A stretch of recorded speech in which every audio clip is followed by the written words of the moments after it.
নতুন বছরে শুধুমাত্র আনন্দ করলে হবে না। নতুন বছরে আমরা যেমন একটা নতুন বছর পাচ্ছি, আনন্দিত হই, কিন্তু আমাকে মাথা রাখতে হবে আমরা একটা বছরকে হারিয়েছি, একটা বছর শেষ।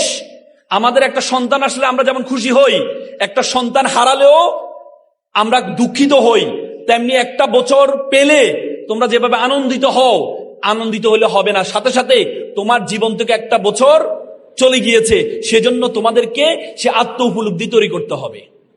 সে আত্ম উপলব্ধি তৈরি করতে হবে। তোমরা এখানে যারা আছো প্রত্যেকের অনেকের বয়স 18-19 হয়েছে, 17-18 হয়েছে।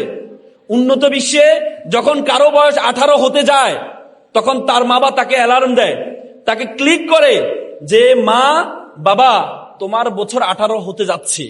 তো সুতরাং নিজের প্রস্তুতি নিজে নাও, নিজের ইনকাম নিজে করো, সেলফ ডিপেন্ডেন্ট হওয়ার জন্য তুমি প্রস্তুতি নাও। তোমাকে 18 বছর পরবর্তীতে তোমার মা বাবা, আমরা বলছি তোমাকে 1 টাকা আর দিব না। উন্নত বিশ্বে যখন 18 বছর পূর্ণ হয়, তখন প্রত্যেকে সেলফ ডিপেন্ডেন্ট হওয়ার জন্য চেষ্টা করে। তারা বিভিন্ন রেস্টুরেন্টে জব করে। তোমরা দেখেছো বারাক ওবামার মেয়ে নিজেও একটা রেস্টুরেন্টে জব করেছে যখন বারাক ওবামা প্রেসিডেন্ট ছিল।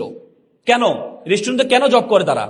কারণ রেস্টুরেন্ট হচ্ছে এমন একটা জায়গা, যে জায়গায় তুমি যখন রেস্টুরেন্টে যখন বয় হবা, যখন রেস্টুরেন্টে কাজ করবা, তখন তোমার ক্লায়েন্ট, তোমার দোষ নেই, তারপরেও সে তোমার দোষ ধরবে। ধরার পরেও তুমি বলবে ইয়েস স্যার, জি স্যার, ঠিক বলেছেন, সত্য বলেছেন। এখানে ধৈর্য শিখায়, এখানে ধৈর্য শিখায়। কারণ ধৈর্যবিহীন আমাদের সমাজে, আমরা বাঙালির একটা ইগোইস্টিক, আমাদের একটা ইগো বেশি হইলে হবে না। তোমাকে ধৈর্য সহকারে এগিয়ে যেতে হবে। এজন্য উন্নত বিশ্বে তারা তাদের সন্তানদেরকে রেস্টুরেন্টে চাকরি করায়, সবসময় যেন ইয়েস স্যার, জি স্যার, আমি ভুল করেছি, আপনি ভুল করেননি, আপনি ভুল করেননি। তেমনি তোমাদের ধৈর্য লাগবে। আল্লাহ তাআলা কোরআনে বলছে ইন্নাল্লাহা মা'আস সাবিরিন, আমি সব সময় যারা ধৈর্যশীল তাদের সাথে আছি।